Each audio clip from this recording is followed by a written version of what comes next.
सहनाववतु सहनो भुनक्तु सह वीर्यं करवावहै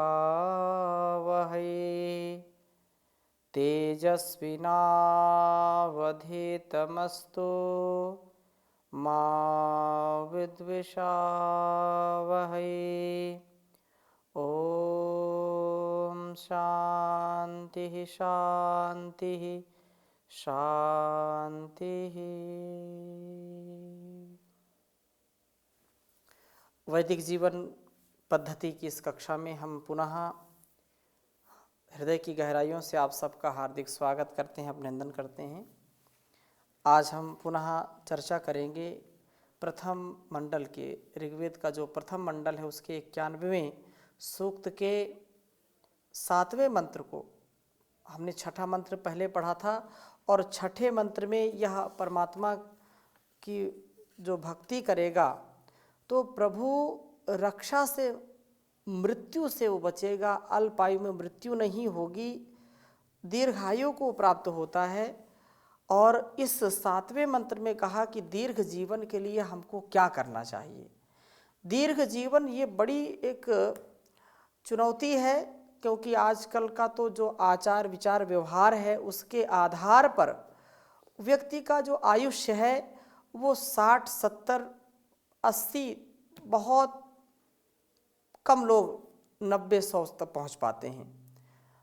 तो इस औसतन जो मृत्यु दर की जो आयुष्य है, किस आयुष्य में हम संसार छोड़ करके चले जाते हैं, तो उसमें बहुत कारण हैं कि हम अल्पायु में मृत्यु को प्राप्त हो जाते हैं।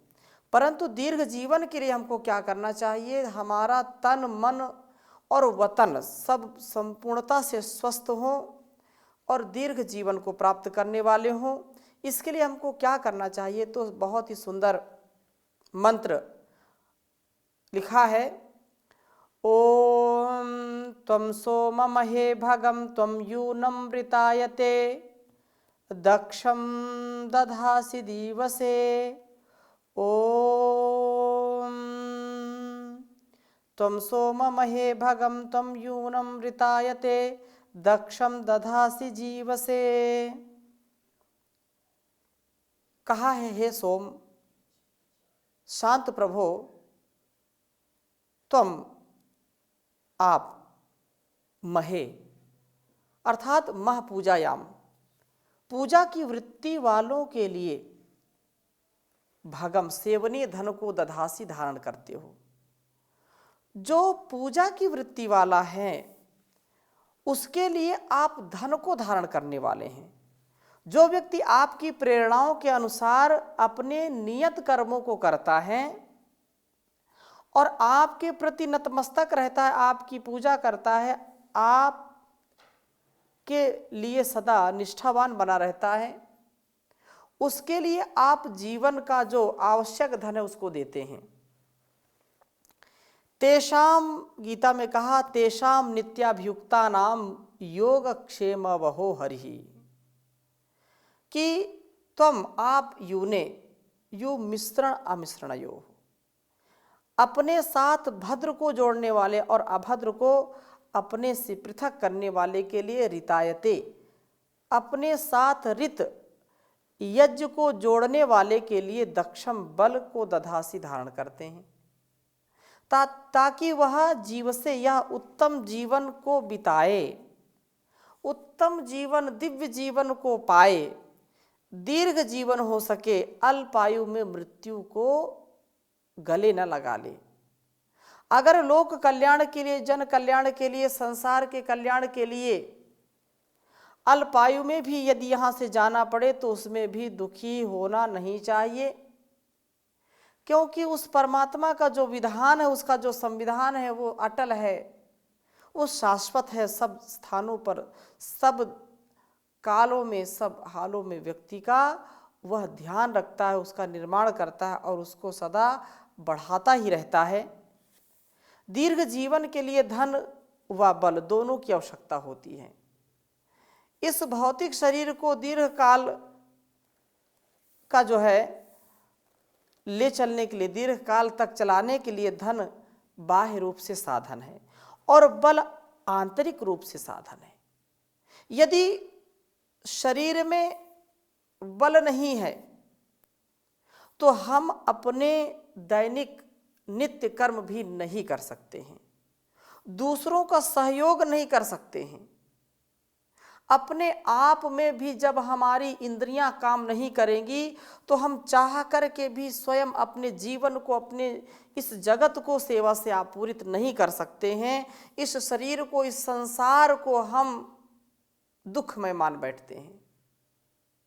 इसलिए सबसे पहला सुख निरोगी काया, बल रूपी धन को अर्जित हम करें, और बल रूपी धन भी उस परमात्मा से मिलता है। इसी शरीर में अमृत भी है, इसी शरीर में विष भी है।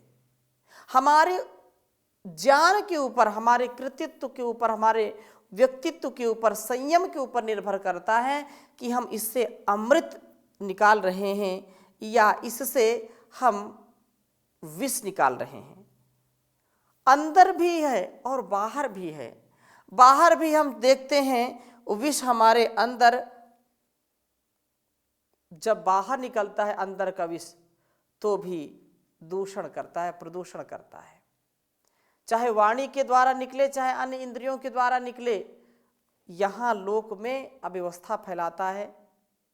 तो विष को भी हम नष्ट करें योग बल से, आध्यात्म बल से। यह जो अकल्याण वाला है, जो अभद्र है, हमारे अंदर का जो कुसंस्कार है, जो छल कपट है, यह हमारे लिए संकट पैदा कर देता है। तो इस संकट से दूर हम हों, उस परमात्मा में सब कुछ है, उसमें जो है वो हमारे लिए कल्याण को, बल को, धन को धारण करने वाला है, और हमको जब हम मांगते हैं तो देने वाला भी है।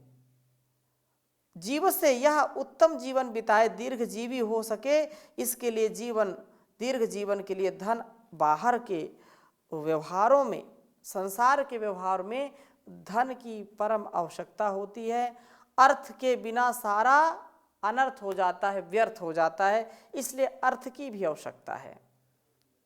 और ये कहा कि इन्हें प्राप्त करने के लिए हमें महे, यूने व रितायते शब्द पर संकेत जो किया है यहाँ पर कि मह पूजायाम, अर्थात पूजा की वृत्ति वाले बने। यथा योग सत्कार करना, पूजा का तात्पर्य क्या है? यथा योग सत्कार करना। मह पूजायाम, पूजा के अर्थ में मह शब्द का प्रयोग करते हैं। तो हम अपने से बड़ों का जब सम्मान करते हैं, माता पिता गुरु आचार्यों का सम्मान करते हैं, उनकी आज्ञा का पालन करते हैं, तो संपूर्ण जीवन का जो उन्होंने धन ऐश्वर्य कमाया होता है उसको सहजता प्रसन्नता पूर्वक हमको दे देते हैं, और हमारे अंदर इतना सामर्थ्य वो दे देते हैं कि हम खुद ही धन ऐश्वर्यों के स्वामी हो जाते हैं। तो ये कहा कि धन बल, बुद्धि का बल, आत्मबल, शरीर का बल, जन बल भी मिलेगा, लेकिन अपने आप को खरी कसौटी में तोलना पड़ेगा, अपने को पात्र बनाना पड़ेगा, अपने अंदर इतनी श्रद्धा का, भक्ति का भाव जगाना पड़ेगा कि हम कभी भी किसी का अनादर न करें। जो बड़े बड़े व्यापारी हैं, बड़े बड़े सेठ होते हैं, या बड़े बड़े जो जीवन के रहस्य को समझते हैं, जिनकी दुकानों पर लोगों का तांता लगा रहता है, उनके अंदर भी यह कुछ भाव ऐसा होता है जो दूसरों की स्तुति करना जानते हैं, जो दूसरों के भावों को समझ करके वैसा व्यवहार करना जानते हैं, वो धन से कभी भी विहीन नहीं होते हैं, वो धनवान होते हैं, वो निर्धन कभी नहीं होते हैं। इसी प्रकार से जो शारीरिक बल को चाहते हैं वे भी ब्रह्मचर्य पूर्वक, ब्रह्मचर्य में श्रद्धा रखें, ब्रह्मचर्य पूर्वक जीवन व्यतीत करें, तथा इंद्रिय संयम में श्रद्धा हो, इंद्रिय संयम में श्रद्धा को करके ब्रह्मचर्य युक्त जीवन जीने की जो संकल्पना है, जो व्रत है, जो संकल्प है, उसको लेकर के वो बल का अर्जन करते हैं। इसी प्रकार से अगली बात कही, गुणों का ग्रहण व दोषों का त्याग। जो गुणग्राही होते हैं, सदा सर्वदा गुणों की ही प्राप्ति में लगे रहते हैं, उन्हें धन भी मिलता है, उन्हें लोक में सम्मान भी मिलता है, उनका मान भी होता है। कुछ लोग अपमान भी करते हैं, लेकिन उस अपमान से वो डरते नहीं हैं, अपमान को अमृत के समान पी जाते हैं। तो ऐसा जो शब्दों का चयन भी बहुत अच्छी प्रकार से करता है, क्योंकि लोग बोलते हैं दिल का तो मैं साफ हूं, लेकिन क्या करूं, वाणी से गलत निकल जाता है। जुबान का तो थोड़ा सा टेढ़ा है, लेकिन हृदय से बहुत साफ है। तो जुबान भी हम ठीक रखें, अपने ज्ञान के अनुसार अपने जीवन को बनाएं। अतः यहाँ पर जो बात कही है कि गुणों का ग्रहण और दोषों का त्याग, कई बार हम ये समझ लेते हैं कि हमसे ज्यादा गुणी कोई है ही नहीं। जिस दिन हमारे मन में ये आ गया, किसी भी स्तर से कोई कितना भी संसार में बुद्धि में, बल में, ज्ञान में, गुणों में, वाणी व्यवहार में, किसी भी कार्य में कितना भी बढ़ा हो, लेकिन उसको कभी अहंकार नहीं करना चाहिए, क्योंकि उसके जैसे हजारों लाखों लोगों का यहाँ पर अस्तित्व है, होता है। लेकिन अहंकार के वशीभूत होकर के हम दूसरों का तिरस्कार करना शुरू कर देते हैं, जिससे यह अहंकार हमको जल्दी ही नष्ट कर देता है, हमको पथभ्रष्ट कर देता है। अतः अपने पथ को हम ठीक ठीक समझकर उसकी यात्रा पूरी कर सकें, उस यात्रा में आगे बढ़ सकें, गंतव्य को पा सकें, अपने दोषों का त्याग करें और दूसरों के गुणों को धारण करें। दूसरों की गलतियों को हम न देखें, हम दूसरों की अच्छाइयों को देखें। दूसरों के गुण, हमेशा गलतियां अपनी देखा करें। जिंदगी की हूबहू तुम झलकियां देखा करो। जिंदगी में चाहते हो सुख अगर अपने लिए, तो गरीबों की सिसकियां भी हम महसूस करें, तथा अपने इस जवानी पर, अपने जोश पर इतराना नहीं चाहिए। ये जवानी की अकड़ सब खाक में मिल जाएगी, ये जवानी की अकड़ सब खाक में मिल जाएगी, जल चुके जो शव हैं उनकी अस्थियां देखा करो। दूसरों के गुण हमेशा अपनी गलतियां देखा करो। जिंदगी की हूबहू तुम झलकियां देखा करो। जिंदगी की हूबहू तुम झलकियां देखा करो। दूसरों के गुण हमेशा अपनी गलतियां देखा करो। तो अपने गलतियों को हम देखें, हम क्या करते हैं कि अपनी कॉलर कभी नहीं उठाते, अपने बड़े बड़े जो दोष हैं, बड़े बड़े जो छिद्र हैं, बड़े बड़े, उनको कभी नहीं देखते। लेकिन दूसरों की गलतियों पर छोटी सी भी गलती हो जाए, एक सरसों जैसा भी यदि उनमें हमको दोष नजर आता है, तो बहुत बड़ा हम उसको मंडन करते हैं, उसका बहुत बड़ा वो करते हैं, इशू बनाते हैं कि ये ऐसा ऐसा क्यों कर दिया। जब वही गलती हमसे हो जाती है तो हम उसको छिपाते हैं, अरे क्या है, तो गलती हो गई, गलती हो जाती है, क्षमा कर दो। दूसरों के द्वारा की गई गलती को हम क्षमा नहीं करना चाहते हैं, अपनी गलती को हम छिपाना भी चाहते हैं और दूसरों से आशा करते हैं कि ये क्षमा कर दी जाए। हमको सतत इस पर कार्य करने की आवश्यकता है। अपने गुणों का ग्रहण और दोषों का त्याग करना चाहिए। दोष हो जाए तो उसके लिए जो भी हमारे पश्चाताप के लिए सुनिश्चित हम करें या दूसरे करें, उसको अंगीकार करना चाहिए, स्वीकार करना चाहिए। और तीसरी बात क्या कही, इससे दीर्घ जीवन होता है, दीर्घ जीवी हम हों, उसके लिए सारी ये मनोवैज्ञानिक बातें यहाँ पर की जा रही मंत्र के द्वारा।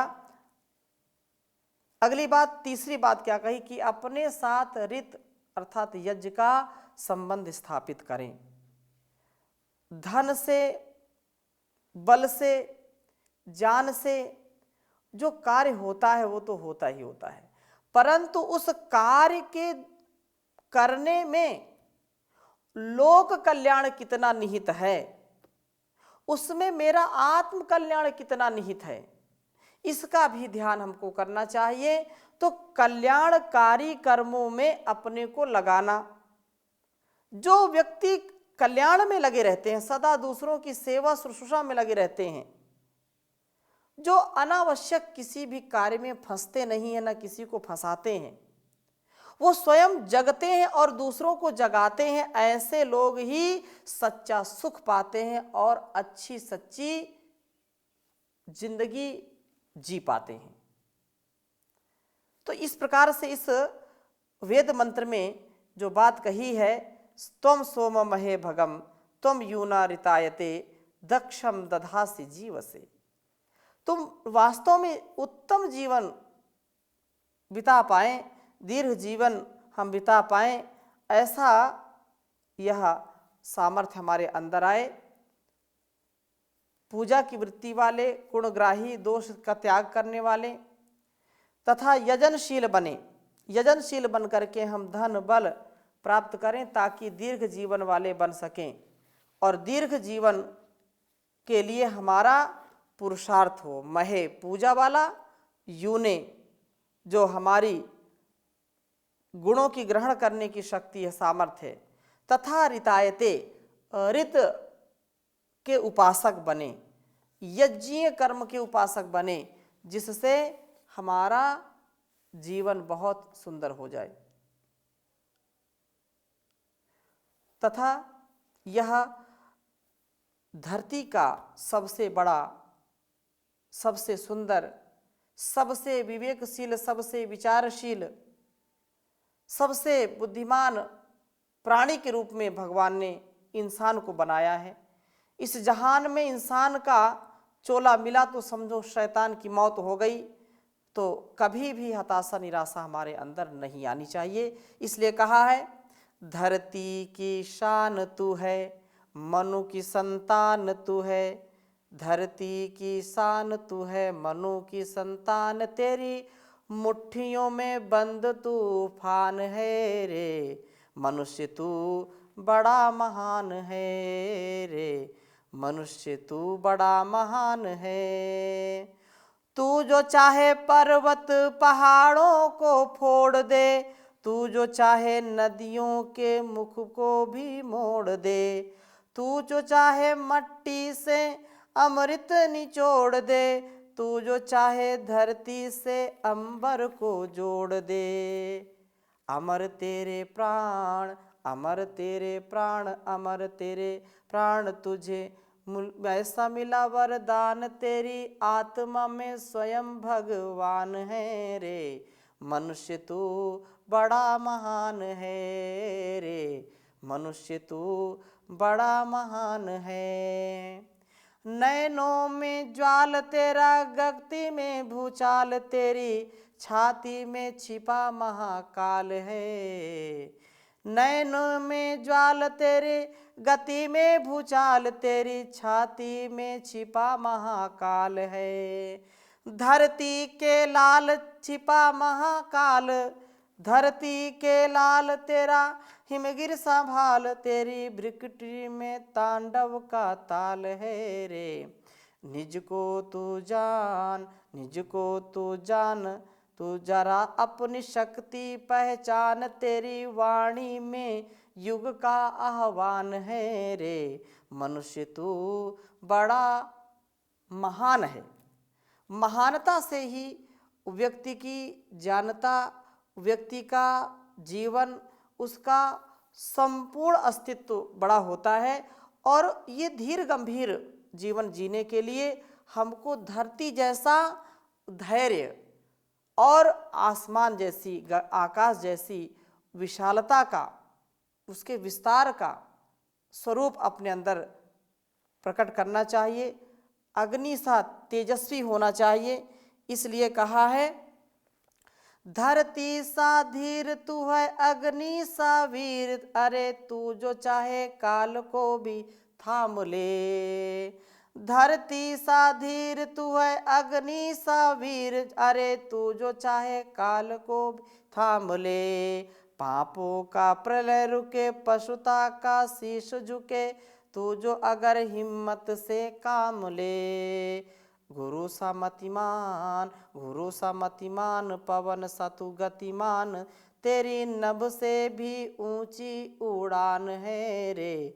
मनुष्य तू बड़ा महान है रे, मनुष्य तू बड़ा महान है। तो मनुष्य की महानता को हम अगर आगे बढ़ाते जाएंगे तो निश्चित रूप से हमारा और इस संसार का कल्याण होगा। कभी घबराते नहीं, जो कभी भी अपनी कर्तव्य पारायणता से विमुख नहीं होते हैं, उनका जीवन और उनका कृतित्व व्यक्तित्व बहुत ही व्यवस्थित होता है, बहुत ही सुंदर जीवन हो जाता है। और ऐसी भक्ति के साथ हम उस परमात्मा का सुमिरन करते रहें जो हमको शक्ति देता है। तेरे नाम का सुमिरन करके मेरे मन में सुख भर आया। तेरे नाम का सुमिरन करके मेरे मन में सुख भर आया। तेरी कृपा को मैंने पाया, तेरी दया को मैंने पाया। तेरे नाम का सुमिरन करके मेरे मन में सुख भर आया। दुनिया की ठोकर खाकर जब हुआ कभी बेसहारा, ना पाकर अपना कोई जब मैंने तुम्हें पुकारा। हे नाथ मेरे सिर ऊपर तूने अमृत बरसाया। तेरी कृपा को मैंने पाया, तेरी दया को मैंने पाया। तू संग में था नित मेरे, ये नैना देख न पाए। चंचल माया के रंग में ये नैन रहे उलझाए। जितनी भी बार गिरा हूँ तूने पग पग मुझे उठाया। तेरी दया को मैंने पाया, तेरी कृपा को मैंने पाया। तेरे नाम का सुमिरन करके मेरे मन में सुख भर आया। भव सागर की लहरों में भटकी जब तेरी नैया, तट छूना भी मुश्किल था, नहीं दिखे कोई खिवैया।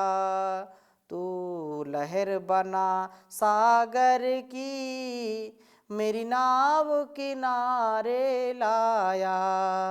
तू लहर बना सागर की मेरी नाव किनारे लाया। तेरी दया को मैंने पाया, तेरी कृपा को मैंने पाया। हर तरफ तुम ही हो मेरे, हर तरफ तेरा उजियारा। निर्लेप प्रभु जी मेरे, हर रूप में तुम्हें पाया। निर्लेप प्रभु जी मेरे, हर रूप तुम्ही ने धारा। तेरी शरण में हो के दाता, तेरा तुमको ही चढ़ाया। तेरी कृपा को मैंने पाया, तेरी दया को मैंने पाया। तेरे नाम का सुमिरन करके मेरे मन में सुख भर आया। ओम शांति शांति शांति।